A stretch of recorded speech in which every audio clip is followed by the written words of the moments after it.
Hello friends, कैसे हैं आप लोग। उम्मीद है फिट हैं, लाइफ एंजॉय कर रहे हैं। फ्रेंड्स, आज डिटेल से वीडियो शेयर करेंगे ब्लू टर्नेट के अबाउट। इनको बटरफ्लाई पीस कहते हैं, इनको पिजन फ्लावर विंग्स भी कहते हैं। और इसको आप रूट से, इसको आप कटिंग से, इसकी आप एयर लेयरिंग और इसको आप सीड से इजीली ग्रो कर सकते हैं। अगर आप इसको सीड से ग्रो करना चाह रहे हैं तो बेस्ट सीज़न आपके लिए यही होगा कि आप इसको फरवरी, मार्च, अप्रैल और फाइनली इसको 15 मई तक इसके सीड्स ग्रो कर लें। आजकल ये बहुत सारे फ्लावर्स में अवेलेबल है, सीड्स में अवेलेबल है, कलर्स में अवेलेबल है। इसके वाइट कलर्स के फ्लावर्स भी हैं, इसके ब्लू भी हैं, इसके थोड़े थोड़े पिंक भी हैं। अब ये वो वाली बेल है हमारी जो हमने 2 साल पहले ग्रो की थी। बहुत ज़्यादा गर्मी में इसके सारे प्लांट्स चल गए थे, लेकिन ये हमारी परमानेंट बेल होती है। बिल्कुल बहुत जल्दी ये एवरग्रीन हो जाती है। लीव्स अगर जल भी जाएं तो ये दोबारा रीग्रो भी हो जाती है। मीडियम से साइज़ का गमला हो, बहुत ज़्यादा रूट्स ये क्रिएट नहीं करती है, लेकिन इसको हमेशा मिट्टी के गमलों में ग्रो करें। इसके सीड्स आजकल जो हमने मंगवाए हैं वो वाइट कलर वाले हैं, और जो सबसे इसका सस्ता कलर है वो ब्लू कलर का है। 2-4 सीड्स हम वाइट वाले लगाएंगे, 2-4 सीड्स हम ब्लू वाले लगाएंगे। दिखने में दोनों सीड्स ऑलमोस्ट सेम है, लेकिन थोड़ा सा कंपैरिजन करें तो थोड़े से डिफरेंट्स हैं। जो वाइट फ्लावर्स के सीड्स हैं वो साइज़ में छोटे हैं। इनको आप डायरेक्ट सो कर सकते हैं। अगर अपने बहुत ही एक्स्ट्रा क्वालिटी के रिजल्ट्स लेने हैं तो आप इनके सीड्स को 2-4 घंटे के लिए सिर्फ पानी में सोक कर सकते हैं। उससे स्टार्टिफिकेशन का प्रोसेस हो जाएगा। उसके बाद आप सीड्स को मिट्टी में डायरेक्ट लगा सकते हैं। और इसके सीड्स बहुत ज़्यादा हार्ड होते हैं, बहुत चांसेस होते हैं कि इसके सारे सीड जर्मिनेट होंगे। इसके सीड्स को आपने 1/2 इंच डीप करके लगाना है, और गमले की मिट्टी बहुत ज़्यादा सॉफ्ट होनी चाहिए, जिसको आप वेल ड्रेन्ड सॉइल कहते हैं। भल वाली मिट्टी, भालू मिट्टी, चिकनी मिट्टी बिल्कुल भी यूज़ नहीं करनी। अगर आप चाहें तो फर्टिलाइज़र थोड़ा सा यूज़ कर भी सकते हैं।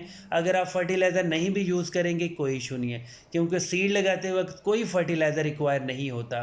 सीड्स को जर्मिनेशन के लिए सिर्फ ह्यूमिडिटी, मॉइस्चर चाहिए होता है। सीड्स लगाने के बाद 1/2 इंच की मिट्टी से इसको कवर कर सकते हैं। अगर आप चाहें तो कोकोपीट भी यूज़ कर सकते हैं, लेकिन कोकोपीट से आपका सिर्फ़ और सिर्फ खर्चा डबल ही होगा। और कोकोपीट के कुछ इश्यूज़ भी होते हैं। अगर बहुत ज़्यादा बारिशें हो जाएं या आप ओवर वाटरिंग कर दें तो कोकोपीट मॉइस्चर को बहुत ज़्यादा होल्ड कर लेती है, जिसकी वजह से रूट्स में फंगस भी आ जाता है। तो बेस्ट यही है कि आप बिल्कुल सादा सी मिट्टी से अपने सभी सीड्स को कवर कर दें। और फर्स्ट टाइम आपने ज़्यादा पानी देना है, इतना ज़्यादा पानी देना है कि हाफ गमले की मिट्टी बहुत ज़्यादा मॉइस्ट हो जानी चाहिए। उसमें ह्यूमिडिटी क्रिएट होगी और आपके सीड्स सारे जर्मिनेट होंगे। अब इसके डायरेक्ट सीड्स हम दूसरे गमलों में भी लगाएंगे जो हमारे बिल्कुल कॉर्नर पे पड़े और बिल्कुल साथ जाली है। मतलब यहाँ से सीड जर्मिनेट होंगे, बेबी प्लांट्स बनेंगे, क्लाइंबिंग बेल बनेगी, और वो खुद ब खुद हैंग करती हुई जाली के ऊपर चढ़ जाएगी। अब इन गमलों के अंदर वो वाले सीड लगाएंगे जो वाइट कलर के फ्लावर्स प्रोड्यूस करेगा। अभी हमें 100% कन्फर्म नहीं है कि ये वाइट ही होंगे या नहीं होंगे, ये बाद में पता चलेगा जब इसके ऊपर फ्लावर्स आएंगे। बेशक गमले की मिट्टी ड्राई हो या बेशक गमले की मिट्टी वेट हो, जब भी आपने सीड लगाने हैं, सीड लगाने के बाद जो आप स्पेस क्रिएट करते हैं, थोड़ा सा गड्ढा बनाते हैं, होल बनाते हैं, सीड लगाने के बाद आपने ड्राई मिट्टी से उसको कवर करना है।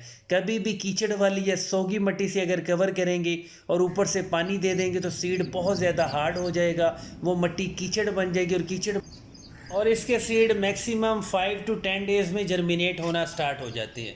जब तक इसके सीड जर्मिनेट नहीं होते आपने गमले की मिट्टी को मॉइस्ट रखना है, मतलब उसको बहुत ज़्यादा ड्राई मत होने दें। एग्जैक्ट 9 डेज़ के बाद हमारे ऑलमोस्ट 70% सीड जर्मिनेट हो गए थे। मैक्सिमम हमने 6 या 7 सीड लगाए थे, जिसमें से हमारे 5 बेबी प्लांट्स प्रोड्यूस हो चुके हैं। सीड सारे जर्मिनेट हुए थे, लेकिन बहुत ज़्यादा बारिशें हुई हैं। लास्ट 10 डेज से नॉन स्टॉप बारिशें हुई हैं, और ये गमला हमारा आउटडोर पड़ा हुआ था। जैसे ही कुछ सीड जर्मिनेट हुए, गमलों से पानी ओवरफ्लो हुआ और वो सारे के सारे सीड ख़राब हो गए। लेकिन लकीली हमारे 3-4 प्लांट्स हेल्दी हैं, वो सरवाइव कर चुके हैं, और हमने इसको बिल्कुल 100% आउटडोर रखा था। जैसी भी धूप हो, फरवरी से लेके मार्च अप्रैल तक आप इसको आउटडोर रख सकते हैं। इंडोर रखना चाहें फिर भी कोई इशू नहीं है। अब इसके बेबी प्लांट्स को आप तब ट्रांसफ़र करेंगे, तब ट्रांसप्लांट करेंगे जब वो आपकी इंडेक्स फिंगर से थोड़े से बड़े हो जाएंगे। लेकिन आपको जल्दी ट्रांसप्लांट करना पड़ेगा। आप जितना ज़्यादा वेट करेंगे ये वाइन्स बनती जाएंगी और इनकी अगर बेल बनना स्टार्ट हो जाए फिर जब आप ट्रांसप्लांट करेंगे फिर इनको ट्रांसप्लांट शॉक भी लग सकता है। अब ये वाला वो गमला है जहाँ पे हमारी रेड ब्लीडिंग हार्ट वाइन थी, उस गमले में हमने 4 सीड लगाए थे, ये 3 के 3 जर्मिनेट हो गए हैं।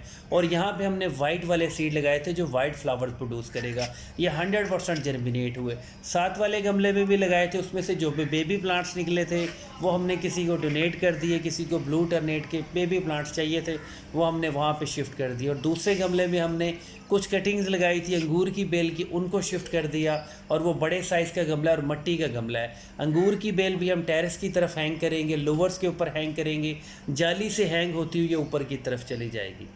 और ब्लू टर्नेट की वाइन को एडजस्ट करना, मैनेज करना बहुत इजी है, बहुत ही लो मेंटेनेंस है। अगर मिट्टी का गमला हो तो आपकी बहुत अच्छे रिजल्ट्स मिलेंगे। इसको बहुत ज़्यादा फर्टिलाइज़र भी पसंद नहीं है। इसको फुल डे सनलाइट में ग्रो करें, हाफ डे सनलाइट में ग्रो करें, कोई इशू नहीं है। और ये क्लाइंबिंग वाइन है, मतलब आपने इसको ऐसी जगह पे ग्रो करना है जहाँ पे ये खुद ब खुद क्लाइंब करती जाए। चाहे किसी बड़े दरख्त के साथ ग्रो कर सकते हैं, जाली के साथ ग्रो कर सकते हैं, इवन कि जो सीमेंट वाली दीवार होती है इसके ऊपर भी ये खुद ब खुद क्लाइंब कर जाएगी। लेकिन आपको थोड़ी सी सपोर्ट देनी पड़ेगी। जैसे आपकी जेड प्लांट होती है वो नीचे की तरफ हैंग होती है लेकिन वो कभी भी क्लाइंब नहीं होती है, ये ऊपर की तरफ क्लाइंब होती है। और आप ज़रूर ग्रो करें इसको।